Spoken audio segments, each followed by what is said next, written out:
Well, good morning. Welcome back to the broadcast, Retirement Network. I'm Jeff Snyder. This is BRN AM for Tuesday, April 5th, 2022.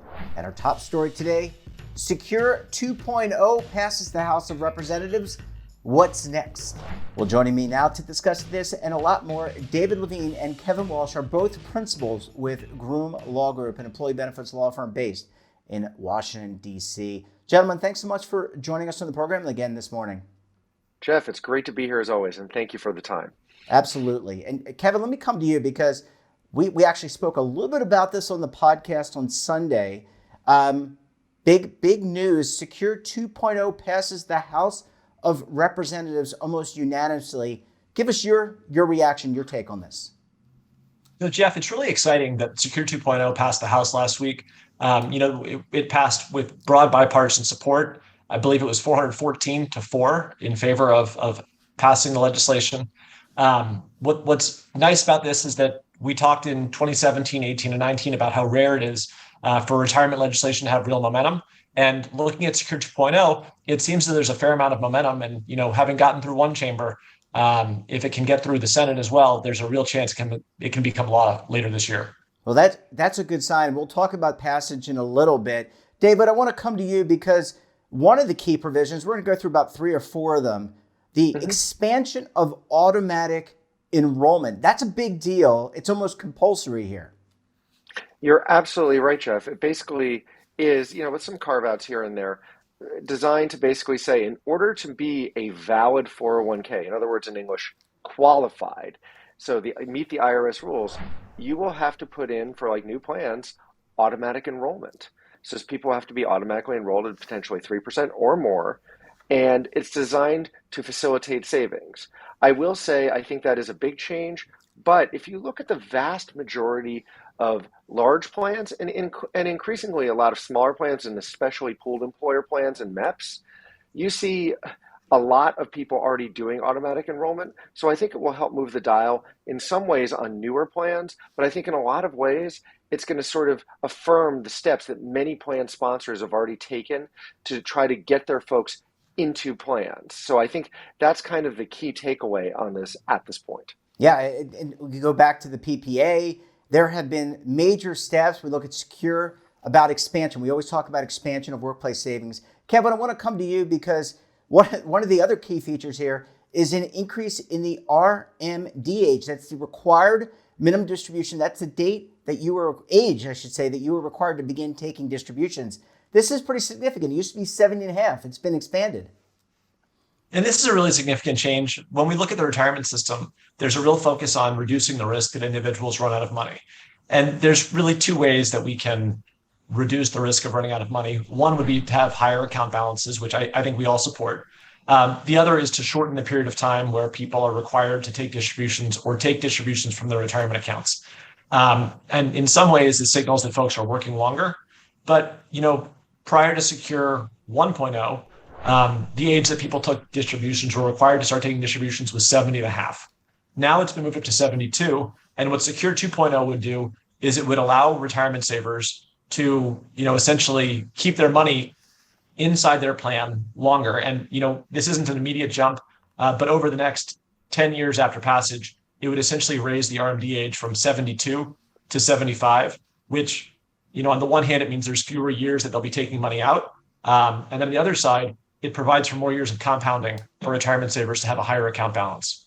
Yeah, there are a lot of people out there who dread the 70.5 RMD for a lot of reasons. We're not going to get into them here. There's also the cost factor, which we'll circle back to in a couple of minutes.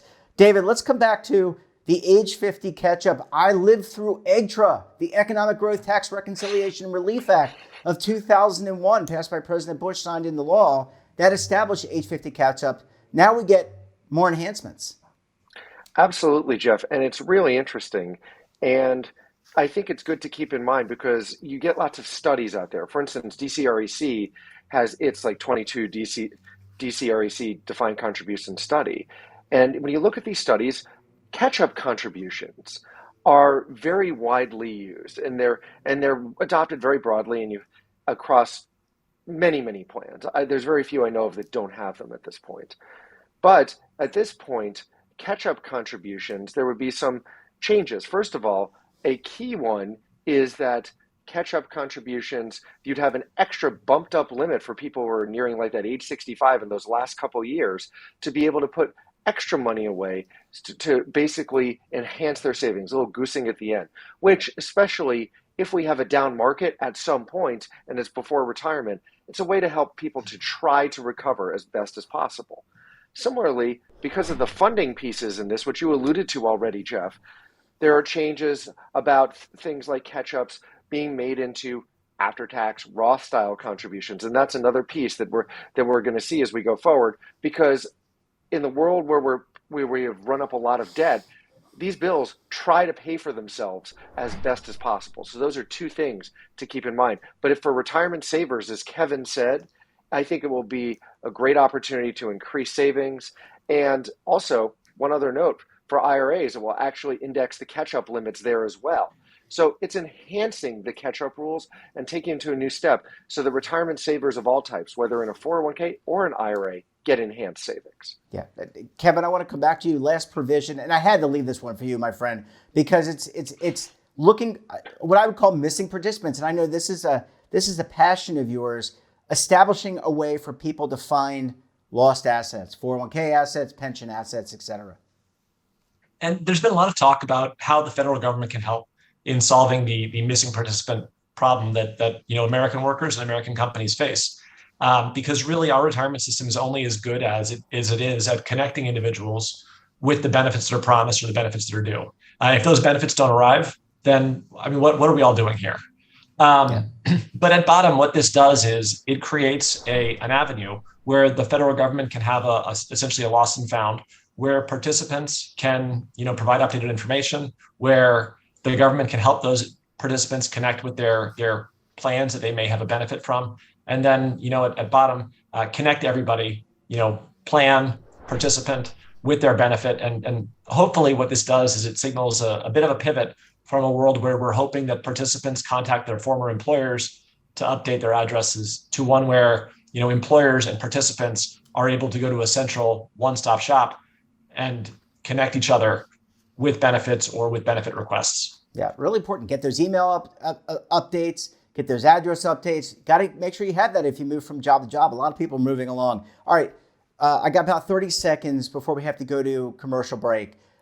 This is going to be a summer of fun because now past the House, but we're not done yet, gentlemen. Do each of you, David, let's start with you, want to weigh in on passage? I mean, are we going to see passage? Here it is, April 5th, Tuesday, April 5th.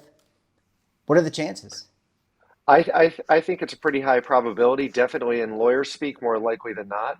There are some differences of things people in the Senate would like to see added to the bill. In addition, there are things that, tweaks, clarifications. So it's not going to be immediate. It could either be June, July, or it might even wait till after the election. That's my take. All right, Kev, your thoughts? I think David just summed it up really well. If it's going to pass, and I think the Senate will do their own thing, and then they'll combine it with the House bill and smush it together. But if it's going to get done this year, it's all in all likelihood, in my view, it'll get done by the end of June, or it'll get done sometime around the holidays in December. Yeah, well, fingers crossed. Gentlemen, before I go to a quick break, I just want to make a mention. Today's show is powered by the Defined Contribution Real Estate Council, DCREC. Gents, they've got a new survey coming out for DC plan sponsors to respond. It's on investment management, record keeping, and et cetera. Any thoughts there?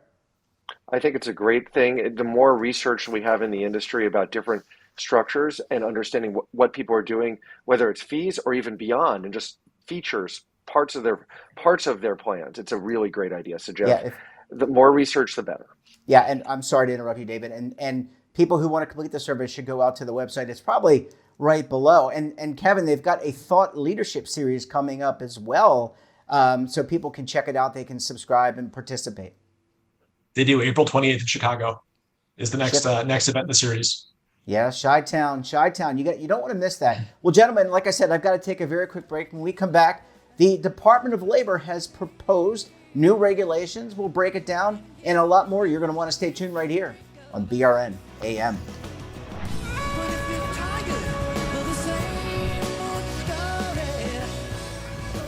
Imagine a new television network that will make you richer, healthier, and in control of your financial future.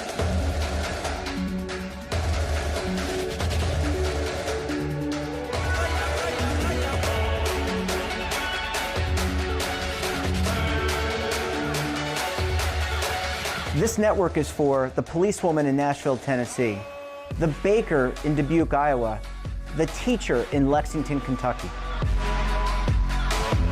We want to make the idea of savings and retirement culturally relevant. But what do you see as a defining issue of the midterms, especially for the smaller businesses? I mean, they are the lifeblood of the American economy.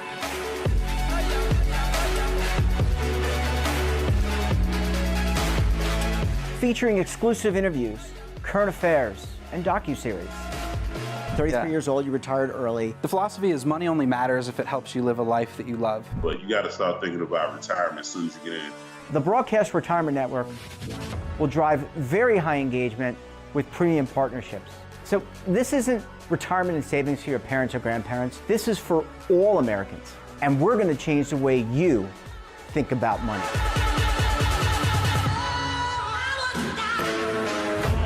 Welcome to the next frontier of retirement and savings. This is BRN, the Broadcast Retirement Network. Are you over 50? Would you like to get up to 33% more income in retirement? Then call now for this free book, Annuity Do's and Don'ts for Baby Boomers. This free book reveals little-known secrets about annuity strategies that will help you make the right choices before buying an annuity. Call right now for your free book, and as a bonus, we'll also throw in a free annuity rate report, both absolutely free for calling Annuity General today. Call 800-504-8194. Welcome back. We're talking this morning to David Levine, Kevin Walsh. Both are principals with Groom Law Group, an employee benefits law firm based in Washington, D.C. Gentlemen, thanks so much for staying with us this morning. Jim, we're glad to still be with you. Yeah, it's great to have you. And I should add, referring back to this survey, it's also done in partnership. This DCREC survey is done in partnership with NAREM and Ferguson Partners. Don't want to leave those folks out, of course. All right, David, I want to come to you. No worries. You guys are not interchangeable, and we love you. Let's talk about some new and proposed regulations that if someone's sitting out there in a retirement committee, they're a consultant advisor, they're counsel, they are a fiduciary, what should they be aware of in terms of new guidance, new proposed guidance? Sure. And I think I'll hit just a couple quick items here because I know there's some more topics that Kevin will definitely want to hit. I think right now, if you're a fiduciary, you oftentimes are seeing, and under the Biden administration, the administration is putting out a lot of guidance. There's a lot of things coming out. So sometimes it is what is proposed and what is final. I thought what I might focus on a little bit is just what is final very quickly. For instance, there's new rules about advice on rollovers out of your plan. Some plan fiduciaries don't have a strong view about money staying in or out, but some want it to stay. As a result, your vendors, whether it is your record keeper, your TPA, your advisor, your consultant, may be coming to you at this point and saying, I need to get certain disclosures, certain approvals, or they may be going to your participants. A takeaway for you right now is, what role does rollovers play for you in your business or in your plan, and really evaluating, does this guidance impact me? How do I comply? Or what does it mean to how I run my plan? Two other things that are out there that I'll mention very quickly. It's been out for a little while, but I know Kevin hit this on the prior segment with the lost and found. Clearly, we still have the Department of Labor out there doing missing participant focused activity. And we still have as Kevin and I always like to talk about, the soft guidance or the website postings about how you deal with missing participants. Similarly, you've also had recently from the DOL in the last year, things on, for instance, cybersecurity and standards and processes. And if you're a fiduciary, this has been around for a while. Kevin and I have been very engaged in this for different organizations, but cybersecurity is something that it's important whether you are an advisor, a consultant, or a record keeper about what do you do there, or if you're a plan fiduciary, what are the rules and how do you deal with your vendors, and also what happens if there is a breach. There's a lot we could talk about, but those are some key things that folks should be aware of at this point. But I don't want to burn our entire segment. So back to you, Jeff. Thank you. And Kevin, I mean, there's a lot there, and you and other counsel have to help break this down and steer the client along with the consultant and the other people around the room. Let's talk a little bit about litigation. You and David have both talked to us on the program about the evolution of litigation. It's not just about fees anymore, Kevin. It's about data. It's about a lot of things. Did you do a record keeper search? How did you arrive at that decision? So there's an evolution here. And Jeff, you're hitting the nail right on the head here. And I think David and I have a very catchy phrase when we talk about what a plan sponsor or plan fiduciary can do to avoid litigation. And it's typically process. We're looking at the case law that's out there. We're looking in particular, most recently it was a Northwestern decision at the Supreme Court. And really those cases and recent case law drives home that when a plan fiduciary is making a decision, they're going to be facing a lot of competing factors. And it's great that courts are recognizing there's competing factors. And what this tends to mean is that, if you're making an investment decision, you want to, document and think through what those factors are. If you want to have a process for decision making, one thing that many plans have is they have an investment policy statement, just a way that they can help document that, even if we have a great process for this one investment, we also have a consistent framework that we can use as appropriate in evaluating investments. And beyond that, you're hitting on another factor here, which is the outside of just fees. And it's that, the plaintiff's bar is getting creative. And when we look at the services that plans get, record keeping, for instance, in order to find participants, you've got to share things like participants' names and addresses. And, when the plaintiff's bar is looking at some of this, they look at information being shared with service providers, and they're beginning to assert that, there's something nefarious going on. I think one of the challenges we face is how do we get more Americans to a secure retirement and connect them with their benefits? And information is really important for that, but it is heating up as an area of interest. Yeah. I like that you mentioned the 3 Ps, process. David, let's kind of wrap things up with, you actually talked a little bit about this with website postings. One website posting was around cryptocurrency. That's a key area for our friends in the Department of Labor and other enforcement agencies, but also ESG and sustainability, I think, as you said at the top of the segment, both really important initiatives for this Department of Labor. Absolutely. And let me try to hit this very quickly. The Department of Labor recently did a website posting. And I know on the podcast, Kevin and I have gotten into much greater detail with you, Jeff, about how a rule becomes a law, kind of that old TV series you watched on Saturday morning as a kid, possibly. But the key is the Department of Labor put a posting up, which is they spontaneously said that talked about cryptocurrency and basically says that from their perspective, they have concerns about crypto and they are going to investigate plans that use cryptocurrency in them. It's really remarkable because if you change the blanks a little bit and you just change what's written there, you could do it for emerging markets or other features of a plan.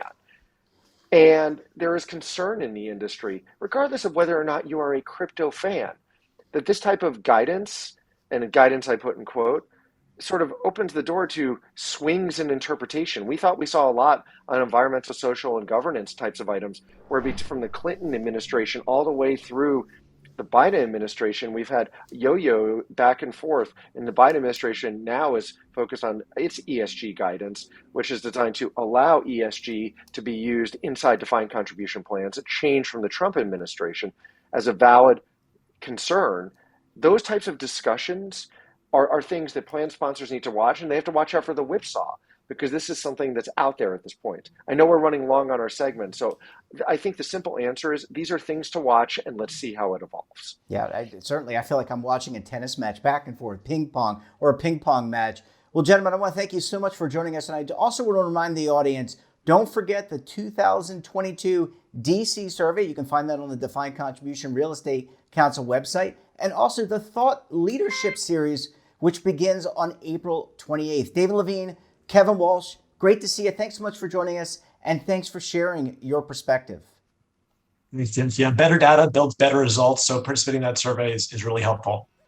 Thank you. And that wraps up this episode of BRN AM. Have a topic of interest, someone you think we should talk to, drop us a line. And don't forget, for all the latest curated news in lifestyle, wellness, finance, tech, so much more in all in one place, check out today's edition of our daily newsletter, The Morning Pulse. Want to see our latest content? Search our archives. We'll check out our website and our streaming partners like Amazon, Roku, Samsung, over 100 more. We're back again tomorrow for another edition of BRN AM. Until then, I'm Jeff Snyder. Stay safe, keep on saving, and don't forget, roll with the changes.